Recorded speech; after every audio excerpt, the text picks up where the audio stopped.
It's anime time! Hello and welcome to another figure review. Today we're going to have a look at the figma number 546. It's Annakyoyama from Shaman King or Shaman King. Anna is the fiance of the main character Yoh Asakura, which we had a look at not too long ago. Go back and check that review. She's described as an Itako, also known as a Japanese shaman. And I gotta say, I like Anna, because she is one of these no-nonsense, badass type characters. She might seem cold at times, cold and calculated, but does show that she cares for those important to her when it matters. So, let's have a look at the figure. Size of the figure, she stands at about 13.5 centimeters to the top of the head. A little bit over that, for you inches. We go up to 5.2, almost 5.3. Size comparisons. Here's Jolter. Here's Sage Figure Art Son Goku. Neka Michelangelo. Yoh Asakura. Darkness in the swimsuit. And Darkseid. Overall look and detail of the figure. Obviously this is a super duper simple design, so there's not really that much they can F up.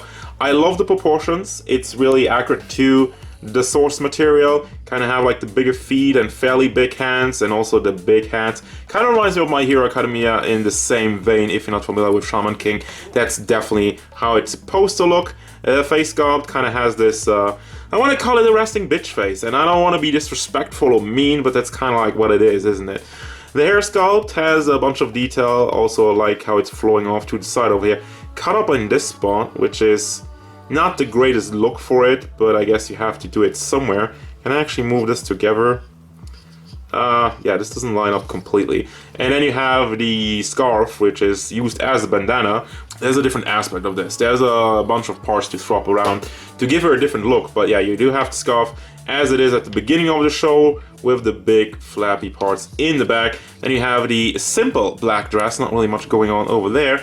And the one detail that really, I guess, took some paint work, which has a lot more of a glossy finish. A little bit of gold and a little bit of red in it. That's about it. Now for the dress, you have the lower half, which is soft plastic, and the upper half, which is painted. So there's a little bit of a tiny paint difference, but since it's black, it doesn't really show as much. And it's ponzu time. She has a relatively small ponzu, I gotta say. And the sandals with the big feet. Once again, I don't have any issues with the Payne over here. Everything looks to be in order. So, moving on. For your articulation, starting it off with the head sculpt, standard stuff. You have the big hinge in there, big ball hinge, which goes into a ball pack into the back of the head. So it does have a good amount of back and forth motion. They did leave enough room with the hair in the back. Also does tilt side to side. Once again, it seems to have just the right amount of space in between there. So that was a pretty good idea. Pretty well done by them. Also, you can swivel the entire head around. Then you have the flat ball hinges on the back, so you can bring those up and down and also swivel them all the way around pretty freely, so opens up some more poses where it goes out to the side and whatnot. For some of my action poses, definitely good stuff.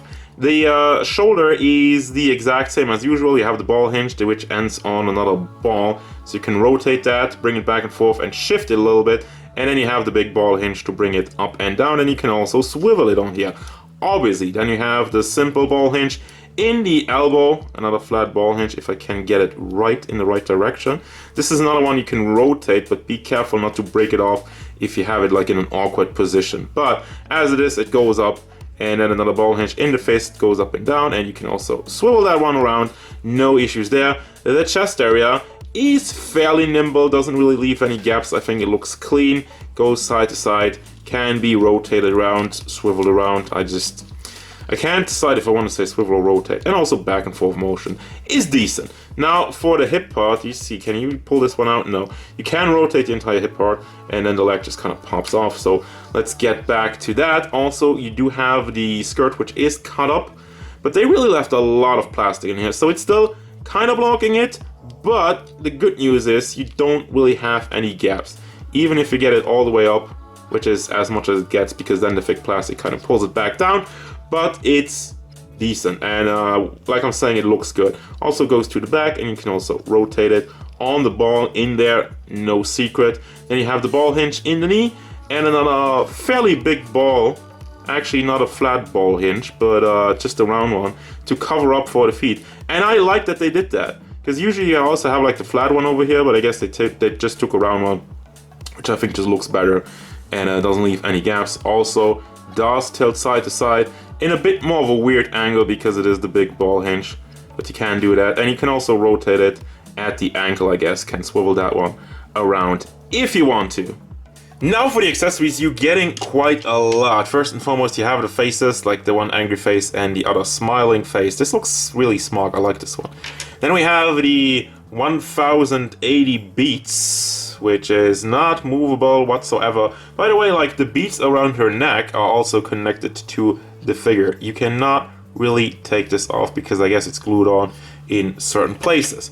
Then you have her bindle, which has a little guy on there. The paint on here is kind of weird looking, kind of rough, a little bit of bleeding. Not too bad though, and just a wooden stick obviously on there.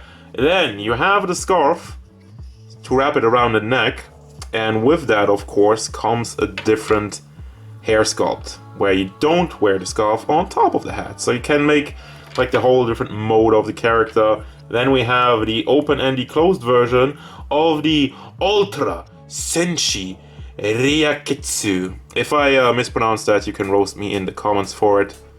But it looks beat up, it looks pretty cool. But it doesn't have anything in it. It's a lie. But still, to get both of these is pretty cool. Then you have the hands, and here's like a weird thing. Just one for the bindle and one for the book. That's it. Then we have the two holding hands for, I guess, the beads, and the two open hands for posing purposes. Then you have the figma base, which is included with every figma. You have these joints to move it around and also swivel the top part, also swivel the lower part. And then you have the figma back, which is also included with every figma. And finally, there's also like a replacement joint if your hand joint breaks off. And that's it.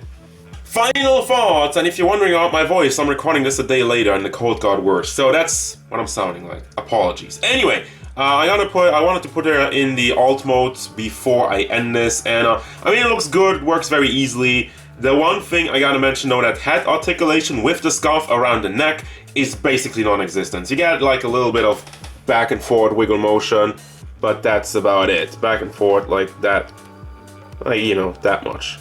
And side to side doesn't really work. You can still rotate it, but yeah, that's kind of like comes with the territory, obviously. Other than that, I like this figure. It's a very simple design, but execution-wise, they've done a good job. And it's one of these things where I'm looking at all the accessories and all the extra add-ons that they put into the box with the figure. I really appreciate it, because that kind of shows like, we know it's a simple design, but look at all the cool accessories that you're getting, and basically being able to swap the figure around with the headband, turning it into the scarf and the books and whatnot. So yeah, I really recommend this one because I think it's a good release. It's nothing mind-blowingly amazing or nothing really new as far as the accessory, and nothing really new as far as articulation and whatnot goes. But still, it's a very good representation of the character from Shaman King. So that's gonna do it, guys. As usual, thank you very much for watching. Don't forget, if you enjoyed this review, hit it up with a like and subscribe to the channel so you can stay tuned for more figure reviews, card game stuff, and whatever Anna wants.